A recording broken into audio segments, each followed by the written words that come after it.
পুরোদমে Iran Israel ভয়াবহ যুদ্ধ চলছে, আর এই মুহূর্তে আমাদের হাতে এসে পৌঁছেছে যুদ্ধের সর্বশেষ গুরুত্বপূর্ণ সবথেকে গুরুত্বপূর্ণ তাজা আপডেট সংবাদ। প্রথমেই জানাবো একযোগে ইসরায়েলে দুই দেশের মিসাইল হামলা। আলহামদুলিল্লাহ, ইরানের মিসাইল বৃষ্টি থেকে বাঁচতে রাতের ঘুম হারাম করেছে ইসরায়েলি নাগরিকদের। নিরাপদ আশ্রয় কেন্দ্রগুলোর দিকে ছুটতে হয়েছে, তবুও ক্ষয়ক্ষতি এড়াতে পারেনি দখলদাররা। দখলদারদের লক্ষ্য করে ইরানের পাশাপাশি ইয়েমেন থেকেও ব্যাপক হারে ক্ষেপণাস্ত্র হামলা চালানো হচ্ছে। ক্ষেপণাস্ত্রের বৃষ্টিতে পুরো ইসরায়েল ঝাঁঝরা হয়ে গেছে। এরপর জানাবো এবার যুদ্ধে হেরে গিয়ে আমেরিকানদের সমর্থন চাইলেন নেতানিয়াহু। ইসরায়েলের প্রধানমন্ত্রী বেঞ্জামিন নেতানিয়াহু আমেরিকার জনগণ ও সেনাদের কাছ থেকে সমর্থন চায়, তবে সরাসরি ডোনাল্ড ট্রাম্প তাকে প্রত্যাখ্যান করেছে। এবার একা হয়ে পড়েছে নেতানিয়াহু। এদিকে ইরান ও ইসরায়েলের মধ্যে সহজেই চুক্তি করতে পারি বললেন ডোনাল্ড ট্রাম্প। মার্কিন প্রেসিডেন্ট ডোনাল্ড ট্রাম্প বলেছেন, ইসরায়েল ও ইরানের মধ্যে চলা সাম্প্রতিক সংঘাতে যুক্তরাষ্ট্র জড়িত নয়। সামাজিক যোগাযোগ মাধ্যম ট্রুথ সোশ্যালে এক পোস্টে ট্রাম্প আরও জানায়, এতে ইরানে হামলার ঘটনায় যুক্তরাষ্ট্রের কিছুই করার নেই। এবারে জানাবো গাজা স্থল অভিযানে নিহত 430 জন ইসরায়েলি সেনা। ইসরায়েলি সেনাবাহিনী জানিয়েছে গাজা উপত্যকার দক্ষিণে সংঘর্ষে তাদের আরও 9 সেনা নিহত হয়েছে। এদের মধ্যে সব থেকে অফিসারের নাম হচ্ছে সার্জেন্ট ফার্স্ট ক্লাস রিজার্ভ নোম নেশেম। এবং সর্বশেষ জানাবো উত্তপ্ত রাজধানীর সচিবালয় প্রেস ক্লাব, পুলিশের সাউন্ড গ্রেনেড নিক্ষেপ। রাজধানীতে পুলিশের ব্যারিকেড ভেঙে মিছিল নিয়ে সচিবালয়ে প্রবেশের চেষ্টা করে বেসরকারি শিক্ষক নিবন্ধন ও প্রত্যয়ন কর্তৃপক্ষ নিয়োগ প্রত্যাশীরা আজ দুপুর 1:30টার দিকে জাতীয় প্রেস ক্লাব এলাকায় এই ঘটনার সূত্রপাত হয়। এরপর পুলিশ পরিস্থিতি নিয়ন্ত্রণে এনেছে। প্রিয় দর্শক, এতক্ষণ শুনছিলেন সংবাদ শিরোনাম, এবারে বিস্তারিত। তবে তার আগে বন্ধুরা, অনুরোধ থাকবে এই সংবাদটিতে একটি লাইক দিন। এই চ্যানেলে আপনি নতুন হয়ে থাকলে আমাদের সংবাদটি দেখতে দেখতে চ্যানেলটি সাবস্ক্রাইব করে রাখুন। কমেন্ট করে বন্ধুরা আপনার মূল্যবান মতামত জানিয়ে দিন আপনি বিশ্বের কোন দেশ থেকে বা বাংলাদেশের কোন স্থান থেকে আমাদের সংবাদটি দেখছেন এবং শুনছেন। আর বন্ধুরা, সংবাদটি আপনার সোশ্যাল মিডিয়া ফেসবুকে শেয়ার করে বন্ধুদেরও দেখার সুযোগ করে দিন। এবার বিস্তারিত।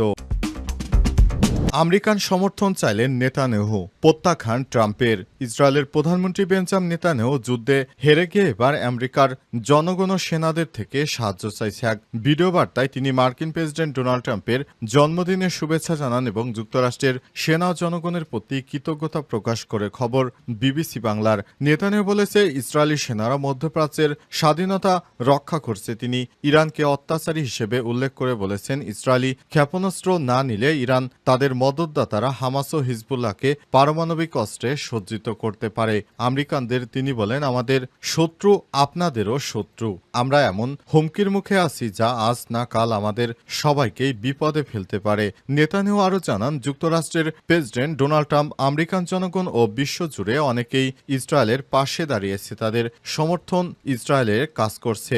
দখলদার ইসরায়েলি বাহিনীর প্রধানমন্ত্রী আরও বলেছেন, যদি ট্রাম্প আমাদের সহায়তা করে তাহলে আমরা আরও নতুনভাবে ইরানে ভয়াবহ হামলা চালাতে পারব।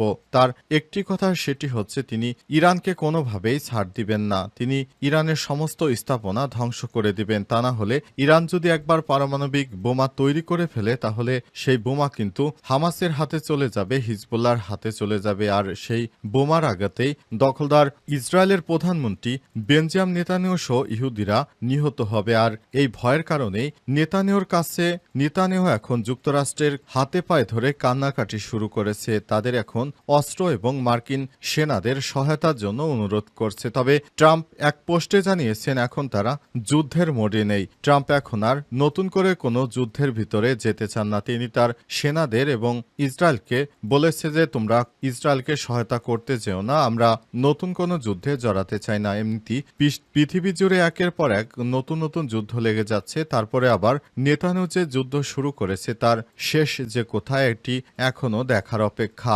নেতানিয়াহু এখনো যেভাবে দখলদার ইসরায়েলি বাহিনীরা মিলে ইরানে হামলা চালিয়ে যাচ্ছে, সেটি পৃথিবীতে নজিরবিহীন এক হামলার ঘটনা। দখলদার ইসরায়েলি বাহিনী নিরীহ ফিলিস্তিনিদের পাশাপাশি এখনো ইরানেও ব্যাপক হারে হামলা চালিয়ে যাচ্ছে, যেটি খুবই দুঃখজনক ব্যাপার। একযোগে ইসরায়েলে দুই দেশের মিসাইল হামলা। ইরানের মিসাইল বৃষ্টি থেকে বাঁচতে রাতের ঘুম হারাম করে ইসরায়েলি নাগরিকদের নিরাপদ আশ্রয় কেন্দ্রগুলোর দিকে ছুটতে হয়েছে। তবুও ক্ষয়ক্ষতি এড়ানো যায়নি। দখলদার ইসরায়েলি বাহিনীকে এমনভাবে ধ্বংস করেছে যে ইরান পৃথিবীর বুকে মনে রাখতে হবে তাদের। ইসরায়েলে গতরাতে একের পর এক হামলা চালিয়েছে ইরান। স্মরণকালে ভয়াবহ এই হামলায় যখন ইসরায়েল দিশেহারা, তখন জানা গেল ইয়েমেন থেকেও ইসরায়েলে আঘাত হানা হয়েছে। আজ দ্য টাইমস অফ ইসরায়েল বলছে, ইয়েমেনের হুথিরা ইসরায়েলের দিকে ক্ষেপণাস্ত্র ছুড়ছে। একই সময় ইরানের হামলা চলছিল। আজ ইরান ইসরায়েল সংঘাত শুরু পরে নিয়ে দ্বিতীয়বারের মতো ইসরায়েলে হামলা চালায় হুথিরা। ইয়েমেনের ইরান সমর্থিত হুথিরা দাবি করেছে তারা ইরানের সঙ্গে সমন্বয় করে তেল আবিবের অঞ্চলে সংবেদনশীল ইসরায়েলি শত্রু লক্ষ্যবস্তুতে ব্যালিস্টিক ক্ষেপণাস্ত্র নিক্ষেপ করেছে। দাবি সত্ত্বেও সামরিক কর্মকর্তারা টাইমস অফ ইসরায়েলকে বলেছে, গত 24 ঘন্টায় ইয়েমেন থেকে কোনো ব্যালিস্টিক ক্ষেপণাস্ত্র নিক্ষেপের বিষয়ে আইডিএফ অবগত নয়। কেবল হুতিদের দ্বারা ছোড়া একটি ক্ষেপণাস্ত্র পশ্চিম তীরের ফিলিস্তিনি শহরে আঘাত হানে, যার ফলে বেশ কয়েকজন গুরুতর আহত হয়। তবে ফিলিস্তিনি শহরে আঘাত হানা এই ক্ষেপণাস্ত্র উৎক্ষেপণের দায় গোষ্ঠীটি স্বীকার করেনি। তারা বলছে ইসরায়েলের স্থাপনা ধ্বংস করাই তাদের লক্ষ্য। গতরাতে এ যাবৎকালে সবথেকে ভয়াবহ হামলার মুখোমুখি হয়েছে ইসরায়েল। ভোরের আলো ফুটতেই সেই ক্ষত দৃশ্যমান হচ্ছে। দ্য টাইমস অফ ইসরায়েল জানিয়েছে, ধ্বংসস্তূপ থেকে একের পর এক লাশ উদ্ধার করা হচ্ছে। এখন পর্যন্ত 8 জনের মৃত্যু নিশ্চিত করা হয়েছে। আহত হয়েছে 2 শতাধিক মানুষ। তাদের হাসপাতালে নেওয়া হয়েছে। দখলদার ইসরায়েলি বাহিনীকে আর ছাড় দেবে না ইরানের যোদ্ধারা। এবার নতুন করে হামলার মোড় ঘুরে গেছে যুদ্ধের মোড়।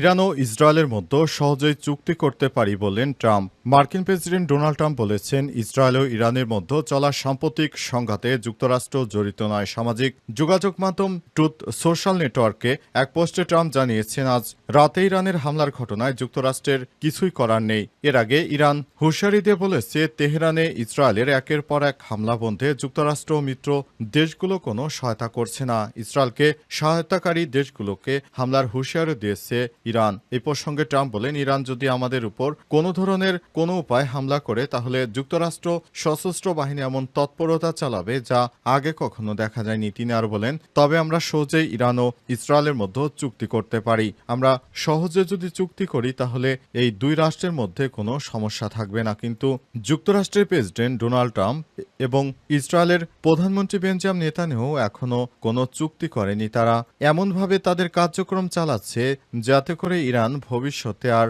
কখনো মধ্যপ্রাচ্যে বড় শক্তি হয়ে উঠতে না পারে। এ কারণে সর্বোচ্চ গতিতে কাজ করছে ইসরায়েল যুক্তরাষ্ট্রের সহায়তায় ইরানে ব্যাপক হারে হামলা চালিয়ে যাচ্ছে। অবস্থায় পুরো ইরান জুড়ে এখন ধ্বংস চালানো হচ্ছে।